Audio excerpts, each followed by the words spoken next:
ایک واقعہ جو یقیناً آپ کی سوچ کا انداز بدل دے گا۔ وہ لاہور کے علاقے شالیمار میں نان چنے اور سری پائے کی دکان چلاتا تھا۔ میں نے کئی بار اس کی دکان سے ناشتہ خریدا تھا، مگر اکثر میں دیکھتا جب بھی کوئی بہترین بوٹی یا زیادہ گودے والی ہڈی آتی تو وہ بوٹی کو الگ برتن میں رکھ دیتا اور ہڈی سے گودا نکال کر ہڈی پھینک دیتا۔ مجھے اس کی اس بے ایمانی پر حیرت کم ہوتی مگر غصہ زیادہ آتا۔ تب میں زیر تعلیم تھا، کالج میں میرا پہلا سال تھا۔ بچوں جیسی جھجک اور خوف میرے اندر تھا۔ میں چاہ کر بھی سری پائے بیچنے والے سے یہ نہیں پوچھ پایا تھا کہ وہ ایسی بے ایمانی کیوں کرتا ہے۔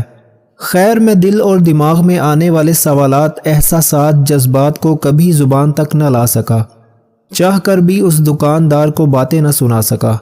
اپنی تعلیم مکمل کی اور لاہور کو خیر آباد کہہ دیا۔ آج ٹھیک تقریباً 7 سال بعد میں دوبارہ اسی دکان پر اپنے دوست کے ہمراہ ناشتہ کرنے گیا۔ میں موٹر سائیکل سے اترا ہی تھا کہ ایک نئے ماڈل کی گاڑی نے آ کر میرے سامنے بریک لگائی اور اندر سے اسی دکان کا مالک نکلا۔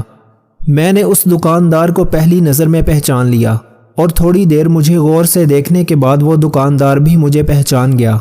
وہ مجھے انتہائی عاجزی اور خوش اسلوبی سے ملا، بہت عزت کے ساتھ بٹھایا، میرے لیے بہترین سا ناشتہ آرڈر کیا اور ایک بہت ہی بہترین پائے کا پیالہ اٹھا کر دکان میں لگے پردے کے پیچھے چلا گیا۔ میری دانست میں مجھے جواب مل گیا کہ یہ شخص اپنے لیے بہترین بوٹی اور گودا الگ کرتا تھا، مگر پھر بھی میں دکان کے مالک سے یہ سوال کرنے کی ٹھان چکا تھا۔ لہٰذا تھوڑی دیر بعد جب وہ فارغ ہو کر باہر آیا تو ہاتھ دھو کر میری ٹیبل پر آ بیٹھا۔ میں بھی ناشتہ کر کے فارغ ہو چکا تھا اور اس کے انتظار میں بیٹھا تھا۔ اس نے آتے ہی ایک بار پھر میرا حال احوال دریافت کیا، مجھ سے قریبی عزیزوں کی طرح میری فیملی کے متعلق پوچھا۔ میں نے بھی سب باتوں کا سرسری سا جواب دیا اور آخر میں اپنے ذہن میں موجود سوال کو اس دکاندار کے سامنے رکھ دیا اور بتایا کہ یہ سراسر بے ایمانی ہے۔ آپ بہترین چیز اپنے لیے الگ کر کے رکھ لیتے ہیں، اس حرام کی کمائی سے آپ نے گاڑی بھی خرید لی ہے۔ میری بات سن کر وہ مسکرایا اور پھر مجھے کہا، تم اب بھی بچے ہو۔ اس کے بعد اس نے مجھے جو کہانی سنائی اس کے اختتام پر ہم دونوں رو رہے تھے۔ ہوٹل کے مالک نے بتایا کہ میرا نام فہیم ہے، میں ساہواڑی سٹاپ پر رہتا ہوں۔ میں جو بہترین بوٹیاں اور ہڈیوں کا گودا الگ کرتا تھا وہ ایک عورت جو راہ خدا میں مجھ سے مانگنے آتی تھی اسے دے دیتا تھا۔ آج وہ عورت بوڑھی ہو چکی ہے، چلنے پھرنے سے عاجز ہے۔ جس پردے کے پیچھے میں کھانا لے کر گیا تھا وہ وہیں بیٹھی ہوئی تھی۔ میں نے اس کو اپنے ہاتھوں سے کھانا کھلایا، اس کا منہ صاف کیا اور اپنے ہاتھ صاف کر کے باہر آ گیا۔ میں اس عورت کو نہیں جانتا۔ حقیقت یہ ہے کہ مجھے یہ بھی نہیں پتا یہ مسلمان ہے یا نہیں، مگر یہ مجھ سے مانگتی اللہ کے نام پر تھی۔ اسے نماز، روزہ یا کلمے کا کچھ پتہ نہیں تھا، مگر چونکہ وہ میرے خالق کے نام پر مانگتی تھی اور مجھے پتا تھا کہ میرے مالک نے ہی اسے میرے در پر بھیجا ہے، اس لیے میں سب سے بہترین بوٹی اور گودا اللہ تعالیٰ کی طرف سے بھیجی گئی اس عورت کے لیے رکھ لیتا تھا۔ اللہ تعالیٰ کے نام پر مانگنے آنے والے کسی شخص کو آج تک میں نے خالی ہاتھ نہیں لوٹایا، کیونکہ میں بچپن میں یتیم ہو گیا تھا۔ میری ماں لوگوں کے گھروں میں کام کرتی تھی، بعض دفعہ جب کام نہیں ملتا تھا تو فاقے کرنے پڑتے تھے۔ ان فاقوں کو میری ماں تو برداشت کر لیتی تھی مگر میں نہیں جھیل پاتا تھا۔ میری ماں مجھے لے کر مانگنے نکلتی تھی۔ میری ماں اللہ کے نام پر لوگوں سے فقط میرے لیے ایک روٹی کا سوال کرتی تھی، تو بھی بہت سارے لوگ میری ماں کو دھتکار دیتے تھے۔ میں نے اپنے کانوں سے سنا تھا، لوگ میری ماں سے کہتے تھے کہ رات میرے ساتھ گزارو تو صبح تم دونوں ماں بیٹے کو جہاں سے کہو گی کھانا کھلا دوں گا۔ میری ماں چپ چاپ آنسو بہاتے ہوئے میرا ہاتھ پکڑ کر آگے چل دیتی تھی اور گاڑی میں بیٹھے صاحب لوگ پیچھے سے کہہ کے لگا رہے ہوتے تھے۔ میں نے ماں کے جیتے جی نان چنے اور سری پائی کی ریڑھی لگا لی۔ اللہ تعالیٰ نے الحمدللہ مجھے رزق دینا بھی شروع کر دیا، مگر تب تک بھوک سہ کر میری ماں بہت ساری بیماریوں کا شکار ہو چکی تھی۔ میرا کاروبار چمکنے سے پہلے ہی میری ماں مر گئی، مگر مرتے وقت میری ماں نے مجھے ایک بات کہی تھی، کسی بھوکی اور مجبور عورت سے اس کی بھوک یا مجبوری کے بدلے جسم نہ خریدنا۔ اللہ تعالیٰ کے نام پر کوئی تم سے مانگنے آئے تو سب سے اچھی چیز دینا، کیونکہ وہ چیز تو مانگنے والے کو نہیں بلکہ اللہ تعالیٰ کو دے رہا ہوگا۔ اس نصیحت کے بعد میری ماں نے صرف موت کی ہچکی کے وقت کلمہ پڑھنے کے لیے آواز نکالی اور پھر ہمیشہ ہمیشہ کے لیے اس جہان فانی کو چھوڑ کر چلی گئی۔ میری ماں کی موت کے 1 سال بعد میری دکان بہت اچھے سے چلنے لگی، میں بہت اچھا کمانے لگا، اور ماں کے مرنے کے 2.5 سال بعد ایک عورت اپنے 3 سال کی بچی کے ساتھ میرے دکان پر آئی۔ اس نے مجھ سے اللہ کے نام پر مانگا تو میں نے اسے ڈھونڈ کر بہترین سالن اور نان دیے، کیونکہ اسے دیکھ کر مجھے میری ماں کی نصیحت یاد آ گئی تھی۔ اس کے بعد وہ عورت روز بیٹی کے ہمراہ آ کر اللہ تعالیٰ کے نام پر کھانا مانگتی اور میں ان ماں بیٹی کو بہترین کھانا دے دیتا۔ پھر ایک بار اچانک وہ 3-4 دن کے لیے نہ آئی تو پتہ چلا اس کی بیٹی روڈ ایکسیڈنٹ میں مر گئی ہے۔ میں نے اس سے اس کی بیٹی کے متعلق سوال نہ کیا تاکہ اسے کوئی دکھ نہ ہو۔ اس نے اللہ تعالیٰ کے نام پر کھانا مانگا، میں نے اسے دے دیا۔ اب میری روٹین بن گئی تھی، میں بہترین بوٹی اور گودا نکال کر الگ رکھتا جاتا۔ جوں ہی وہ عورت آ کر میرے خالق کے نام پر ہاتھ پھیلاتی، میں اسے بہترین کھانا کھلا دیتا۔ ایک بار وہ کھانا کھا کر میری دکان سے نکلی ہی تھی کہ تیز رفتار رکشے سے ٹکرا کر گر پڑی، اس کی ٹانگ ٹوٹ گئی۔ میں اسے ہاسپٹل لے کر گیا، اس کا وارث بنا، اس کا علاج کروایا۔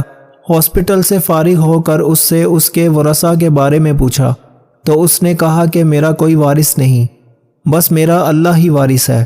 میں اس عورت کو اپنے گھر لے آیا، اس کی خدمت کر کے وہ ساری کمی پوری کر دی جو اپنی ماں کی خدمت کرنے میں مجھ سے کوتاہی ہو گئی تھی۔ میری مالی حالت ٹھیک تھی، مگر پھر اس عورت کے گھر میں ہونے کی وجہ سے کوئی بھی لڑکی مجھ سے شادی کے لیے تیار نہ تھی۔ مجھے اس عورت کو گھر سے نکالنے کی شرط پر رشتہ آفر ہوا، میں نے انکار کر دیا۔ میرا بڑھتا کاروبار دیکھ کر ایک اور فیملی نے مجھے اس بوڑھی عورت کے ساتھ قبول کر لیا۔ یوں میری شادی ہو گئی۔ شادی کے بعد میں نے دبئی میں اپنے دوست کے ساتھ مل کر ہوٹل بنایا۔ اللہ تعالیٰ نے وہاں سے میرے کاروبار کو برکت دی اور میں دن دگنی رات چوگنی ترقی کرتا گیا۔ آج میرے پاس اپنی گاڑی، گھر، بیوی، بچے، سب کچھ ہے۔ میں 2 دن پہلے ہی دبئی سے آیا ہوں۔ مجھ سے ان بوڑھی ماں جی نے اپنے ہوٹل میں جا کر کھانا کھانے کی خواہش کا اظہار کیا تو میں نے بیوی کے ہمراہ ان کو یہاں بھیج دیا اور خود کچھ کام سے فارغ ہو کر یہاں پہنچا ہوں۔ ان کو کھانا کھلانے کے بعد میں نے آپ کو ٹائم دیا، اب دونوں چلتے ہیں، انشاءاللہ پھر ملیں گے۔ ملاقات کے اختتام پر میرا دوست اور وہ دکاندار تینوں کی آنکھوں میں آنسو تھے، جبکہ دکان پر آئے گاہک ہمیں حیرت سے دیکھ رہے تھے۔ میں نے ناشتے کا بل دینا چاہا مگر فہیم نے لینے سے انکار کر دیا۔ میری لاکھ ضد پر بھی وہ نہ مانا تو میں نے مصافحہ کرنے کے لیے ہاتھ آگے بڑھایا۔ جوں ہی فہیم نے میرے ہاتھ سے ہاتھ ملایا تو میں نے بے ساختہ فہیم کے ہاتھ پر بوسہ دیا اور الوداع کہہ کر چل پڑا۔ اس واقعہ کے بعد میں نے لوگوں کو منفی نظر سے دیکھنا چھوڑ دیا۔ اس واقعہ نے میری سوچ بدل دی ہے اور میں چاہتا ہوں میرے قارئین کرام کی منفی سوچ بھی بدل جائے۔ آپ بھی ہر کام میں خیر کا پہلو تلاش کرنے لگیں۔ تمہارے خلاف باتیں ہونے لگیں تو خاموشی سے سنو اور جواب دینے کا حق وقت کو دے دو۔ بھروسہ کرنا ہے تو مالک کی ذات پر کرو، صحیح وقت اور صحیح انسان وہی دکھائے گا۔ اکثر باتوں کو بھلا دینے کی عادت ڈالو۔ ہر بات کو ذہن میں جگہ دینا ذہن کو کباڑ خانہ بنانا ہے۔ اکثر لوگ آپ سے اتنی ہی محبت کرتے ہیں جتنا وہ آپ کو استعمال کرتے ہیں۔ ان کا مفاد جہاں ختم ہو جاتا ہے وہاں ان کی محبت بھی ختم ہو جاتی ہے۔ سمندر بہت بڑا ہوتا ہے مگر ہم پانی اتنا ہی لے سکتے ہیں جتنا ہمارے ہاتھ میں آتا ہے۔ بالکل اسی طرح اللہ تعالیٰ کی رحمتیں لامحدود ہیں، ہم اتنا ہی حاصل کرتے ہیں جتنا ہمارا ایمان ہوتا ہے۔ زندگی کو بدلنے میں وقت نہیں لگتا مگر وقت کو بدلنے میں زندگی لگ جاتی ہے۔ شکست ہو جانا بری بات نہیں، شکست کھا کر ہمت ہار جانا بری بات ہے۔ کسی انسان کے وقت پر ہنسنے کی غلطی مت کرنا، یہ وقت ہوتا ہے جو چہرے یاد رکھتا ہے۔ بہت دور دور تک جانا پڑتا ہے بس یہ جاننے کے لیے کہ نزدیک کون ہے۔ کچھ منافق اور کچھ مخلص ہیں، یہ مطلب پرست لوگ ماحول کے مطابق ہیں۔ کسی غلط آدمی سے ملا ہوا دھوکہ تقریباً 10 صحیح انسانوں پر اعتبار کرنے کی راہ میں رکاوٹ بن جاتا ہے۔ زندگی میں کوشش کرو کہ تمہارے سکون کا تعلق کسی شخص سے وابستہ نہ ہو۔ اگر کسی کو موت دل کی واقعہ ہو تو جان لو کہ قاتل تمہارے عزیز ترین لوگوں میں سے ہیں۔ تمہاری زندگی کوئی فلم نہیں ہے، یہاں ہر شخص پرفیکٹ نہیں ہوتا، سمجھوتا کرنا ہی پڑتا ہے، اور خامی تو ہر انسان میں ہوتی ہے۔ انسان کا ایک غلط انتخاب انسان کے چہرے کی رونق چھین لیتا ہے۔ جب تم کسی کو عزت دو، اسے ساتھ تھوڑی پھکی بھی دو تاکہ اسے عزت ہضم ہو جائے۔ لڑکی جب تک کمزور ہوتی ہے وہ روتی ہے، جس دن وہ رونا چھوڑ دیتی ہے پھر ان کو رونا پڑتا ہے جنہوں نے اس کو رلایا ہو۔ 4 چیزیں صبح جلدی اٹھاتی ہیں: ماں، محبت، محنت اور مجبوریاں۔ دوسروں کو دیکھنے کی بجائے خود پر اتنی محنت کرو کہ لوگ تمہیں دیکھیں۔ جس شخص کی کامیابی کو لوگ روک نہیں سکتے پھر اس کو بدنام کرنا شروع کر دیتے ہیں۔ دشمن سے زیادہ وہ خطرناک ہے جو دوستی کے روپ میں دھوکہ دے۔ اچھے اخلاق میں میٹھا بولنا ہی نہیں، کڑوی باتیں برداشت کرنا بھی شامل ہے۔ حسد کرنے والے آدمی سے بدلہ نہ لو، بس اس پر ترس کھایا کرو، کیونکہ وہ ایسا شخص ہے جو تمہارے جلائے بغیر ہی جل کر راکھ ہو رہا ہوتا ہے۔ سب سے پہلے شیطان انسان کی شرم و حیا پر وار کرتا ہے تاکہ وہ بے حیا ہو کر آسانی سے گناہ کر سکے۔ جس کے حصے میں رب آ جائے انہیں لوگوں سے اور دنیا سے کوئی شکوہ نہیں رہتا۔ صحن کی دیوار نے تبدیل کر دیے رشتے، دیکھتے دیکھتے بھائی پڑوسی ہو گئے۔ کچھ رشتے دروازے کھول جاتے ہیں، یا دل کے یا تو آنکھوں کے۔ تمہاری غلط باتوں پر جو واہ واہ کرتے ہیں وہی تمہیں تباہ کرتے ہیں۔ جب تمہارے گھر کے فیصلے باہر کے لوگ کرنے لگ جائیں تو جان لو تمہارا خاندان تباہ ہو چکا ہے۔ لفظوں کو تو ہر کوئی سمجھ لیتا ہے، لیکن دل کو چاہت اس کی ہوتی ہے جو خاموشیوں کو بھی سمجھ سکے۔ اچھی بات جہاں سے ملے اسے سنو اور عمل کرو، یہ نہ دیکھو کہ کہنے والا کون ہے۔ عزت اور تعریف 2 ایسی چیزیں ہیں جو مانگی نہیں کمائی جاتی ہیں۔ جو انسان دوسروں کے لیے راستے صاف کرتا ہے اس کے اپنے راستے کبھی بند نہیں ہوتے۔ گلہری جانور کو ہفتے میں 2 مرتبہ روٹی کھلاؤ، بہت جلد تمہارے پاس دولت آنا شروع ہو جائے گی۔ بابا جی فرمانے لگے، پتہ ہے زندگی میں سب دکھی کیوں ہیں؟ کیونکہ خوشیاں تو سب کے پاس ہیں، لیکن ایک کی خوشی دوسرے کے لیے درد بن جاتی ہے۔ مخلص شخص نرم ریت پر چلنے والے کی مانند ہوتا ہے، جس کی کوئی آواز نہیں ہوتی مگر اس کا نشان موجود رہتا ہے۔ تعلقات اکثر قصور سے نہیں، ذہن کے فطور سے خراب ہوتے ہیں۔